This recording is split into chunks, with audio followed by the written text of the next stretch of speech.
All right, welcome back. And so the purpose of this video will just be to kind of give us a quick kind of introduction to what exactly we're looking at with all this stuff. And so you should at this point have this RStudio Zero A file open. There's a lot of text that you could scroll kind of through that we talked about just now. So there's VPN directions, but you already did that. There's directions on how to make folders, but we already did that too. On how to download the zip file, but we already did that. Before moving on, click the knit button, but we did that in the last video too.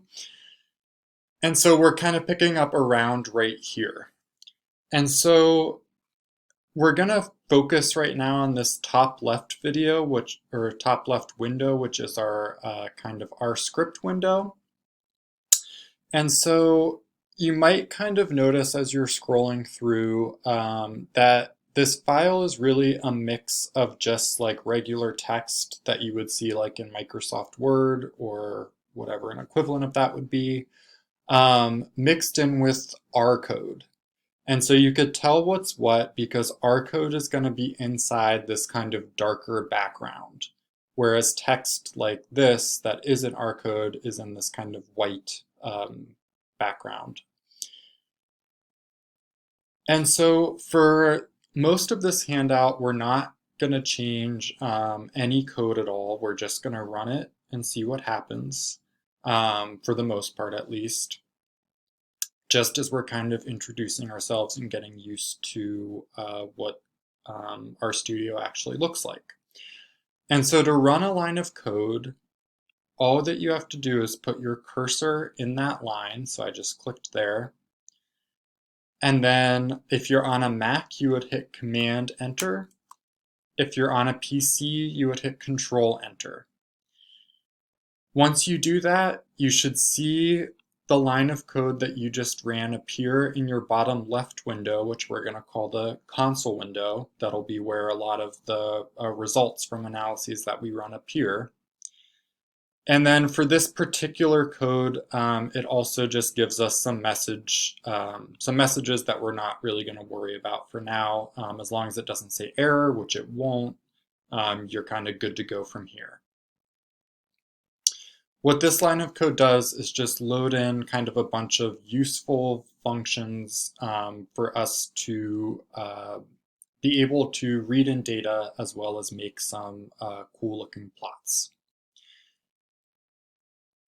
If you want to kind of insert a gray chunk so that you could run your own code, you could click this insert button and then click R. If you're familiar with other languages, you see a bunch of other options here, but we're only going to use R in this class. And so insert R will make this kind of blank dark gray background that you could now type in some R code in. At its simplest form, R can just be used as a calculator. So this text is prompting us to do this calculation 99 plus 10. If you hit Command Enter or Control Enter, you should see that result appear in the bottom left console window. And so we're not really going to use R as a calculator very much, but you could do kind of any sort of calculation. So 7 minus 2, or multiplication is the asterisk, division is just a backslash, and then exponentiation is the caret symbol. So 6 caret 2 would be 6 squared. All right, so that'll be kind of useful a little bit, especially as we're getting started. But we're going to jump right in now to actually reading in a data set and seeing what we could do with some data. And so again, if you just put your cursor in this top line and hit Command Enter, you'll see the cursor automatically move down. So you could just hit Command Enter again. Again, the red text doesn't necessarily mean that anything bad happened. So as long as your red text doesn't start with the word error, you're usually good to go. This text is just telling us kind of what's in the data set, But as long as you see it appear up here in this top right window, you're good. And then Command Enter one more time will actually bring up the contents of this data set. And so what we're doing here is we're reading in this athletes data set and naming the data set athletes DF.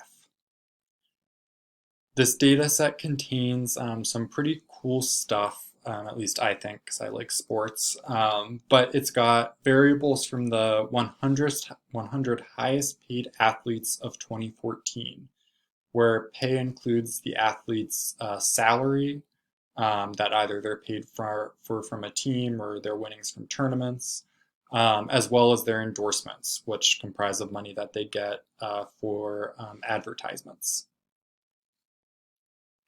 So it's got some other information as well, like their gender, their age, their height, their name, and the sport that they play. And so what we're going to do with this athletes data set is just review some plots from Stat 113. And so before we delve into that, you could run this line that will let us really kind of scroll through this athletes data set like it's an Excel file. And so you should kind of see this new window and be able to scroll through it and kind of see the different athletes. You may or may not be familiar with them depending on how much you like sports.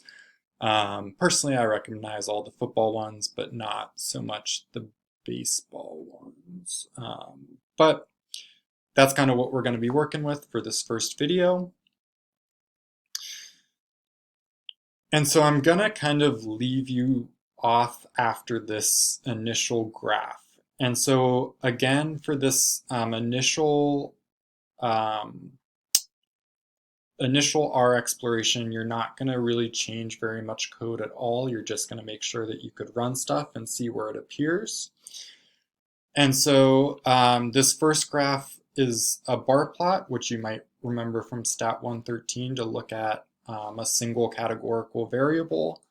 And so if you run this first line, my face kind of covers it, but I'm going to click this zoom button.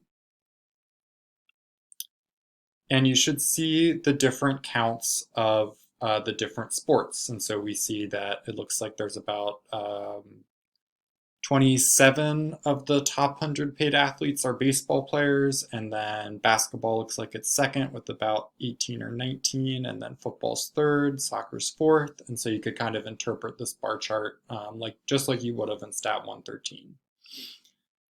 You could also make a bar chart of gender,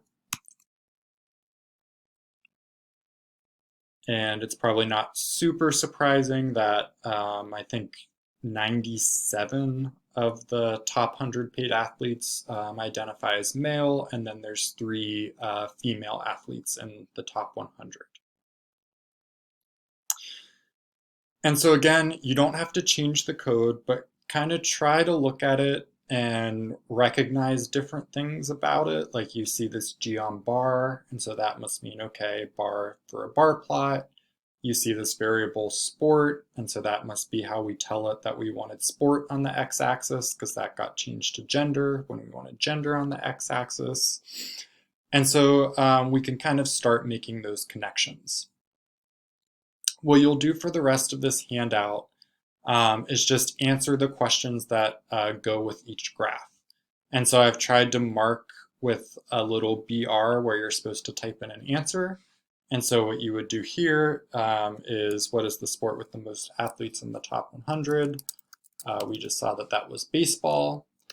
And we also saw that there are there are more men in the top 100. All right, and so from this point on, I don't want to be yammering forever, and so you're just going to go through some of the other plots that you made in Stat 113 and answer these different questions. It should go pretty quick, and then we'll talk about how to actually change code in the next video.